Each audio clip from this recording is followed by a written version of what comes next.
I'm Mollie Finch Belt, publisher, CEO of the Dallas Examiner newspaper. I'm the daughter of Fred Finch. My father started the paper in 1986. He wanted to publish a newspaper in Dallas that published basically hard news. At the time that he started the Dallas Examiner, the other black newspapers in the area published primarily social news, debutantes, parties, and things like that. He wanted to have a newspaper that addressed serious issues that are going on in Dallas and in the state and in the country. So he started the Dallas Examiner. Uh, the Dallas Examiner now is located in his office building where he practiced law. He was a lawyer by profession. And he worked with a journalist, Charles O'Neill, for about a year when they were planning the Examiner. And it was the first newspaper I actually had for color. They were members of the Weekly Associated Press, and more importantly, they had African American trained journalists locally who wrote the news stories for the newspaper. Initially, he printed 65,000 copies of the paper, and he had done research, and at that time they were moving to direct delivery, and so he mailed 65,000 papers to zip codes in the city of Dallas that were predominantly had African American residents.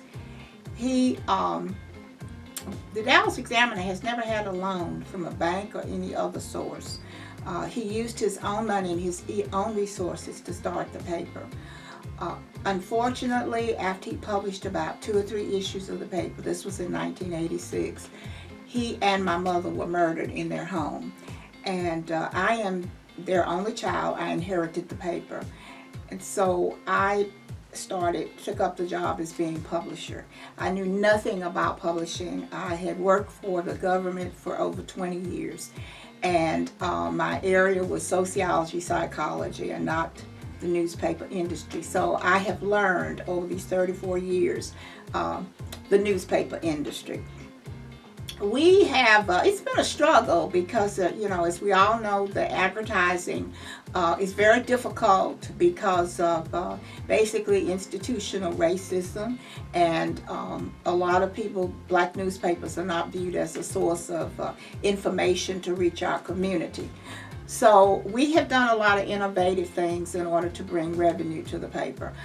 We publish 6 special supplements a year, and our most popular one is a supplement that is called Putting the Pieces Together. It's a college guide that we publish, and it has information from predominantly colleges and universities in the state of Texas, but also we have other HBCUs that are outside of Texas who advertise. We not only insert that publication in the Dallas Examiner, but we also mail copies to 100 high schools in the state of Texas with predominantly African American student populations. It's a very popular supplement. We published it for, I think it's been 9 years. We also publish a lot of health supplements. We've published 2 health supplements battling AIDS in our community that we received awards for. In addition to that, we publish, we have a back to school issue, we have a health issue we call Healthy Balance, and so we have done that to bring in additional advertising revenue to the newspaper for the operation. Initially, when my father started the paper, he had a very small staff, and then after his death, I did increase the staff at the paper. We had, I guess about 6 or 7 people in the editorial department. We had production department. And unfortunately, and when the recession came and advertising stopped, we had to change how we did business. And so we don't have as large a staff. Currently, what we have is freelance reporters who report, and they electronically send their stories here. We have a copy editor, of course, who copy edits all of the work that goes in the Examiner. And we have a production department where we lay out the paper.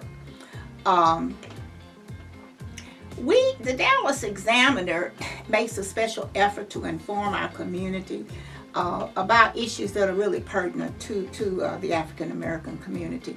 One of the issues that's my pet peeve is voting. And so we have on our website the voter roll call, and we've had it on there for about I guess 6 or 7 years. My husband, who is deceased now, but he had someone to develop a program to put on our website where you can go on the Dallas Examiner website, type in somebody's name only who lives in Dallas County. It will pull up their voting record. It'll show you whether or not they have a history of voting. Did they vote in the different elections? We use that to get people to use it to see, are your friends voting, is your pastor voting, are your neighbors voting? And if they don't have a habit of voting, talk to them about it, because so many times people think that no one knows that they're not voting. So we do a lot with voting. We also believe that we don't endorse candidates, but we believe in informing our readers about the candidates who are running for elected office. So we have what's known as Monday Night Politics. We have hosted Monday Night Politics for approximately, 11 years. We have it at the African American Museum at Fair Park, and we have an excellent reputation of attracting candidates on all parties to come and to talk, and that can be found on our website. We've started carrying videos of that now, of Monday Night Politics. As I previously said, the Dallas Examiner has never gotten along, and I guess we have really had a hard time the last 5 years since my husband died, because I realized after he died that my husband was our loan. My husband was very supportive and used his funds from his law practice to help us with the paper. I'm sitting in the library. We moved to the Dallas Examiner. We moved our office from a high-rise building to the law office. I was unable to lease the office, so we moved the paper here.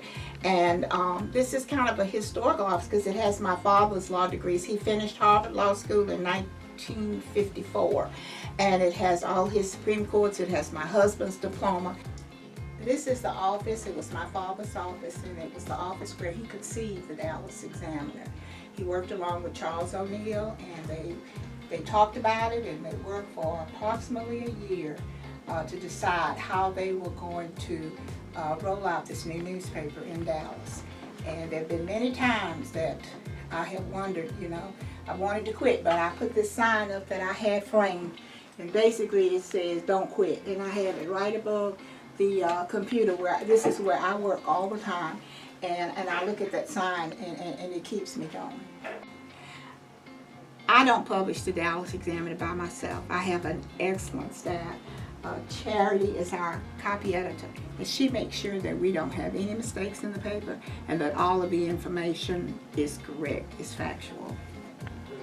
And this is Robin Jimenez. Robin has been with me for over 18 years.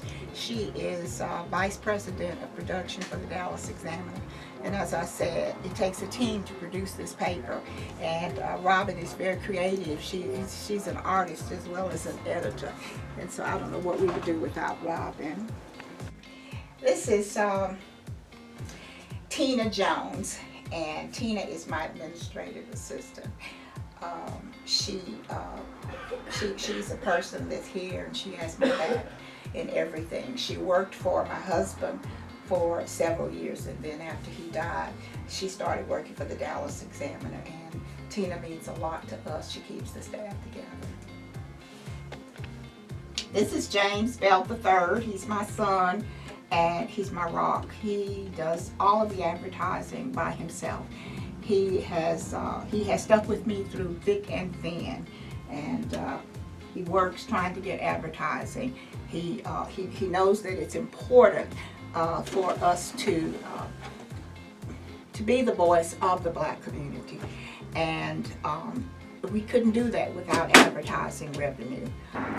We've received a lot of awards. These are only some of them that I'm proud of, all of them, but I did receive in 2015 the Publisher of the Year Award from the NNPA, and I have pictures here. We have pictures of our Black State Senator, my father, Barack Obama, our state senator, Kay Bailey Hutchinson.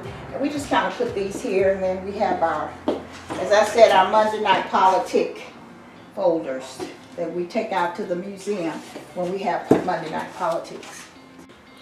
This is the first issue of the Dallas Examiner newspaper. It was always a broadsheet newspaper, but they folded it over and made it appear like a tabloid. This room is kind of like our a room where we come when we really need to kind of get away and be quiet and think about what we want to do. The room has some of our awards and things on the wall, and of course the deer. Many of you may not know, but my husband James Belt was a hunter, and he had 2 of his deer put up here and mounted. I care a lot about the National Newspaper Publishers Association, and I am highly honored that you all have decided to give me this award. It means a lot when you get an award from your peers. It really does, and I just want to say thank you to everybody.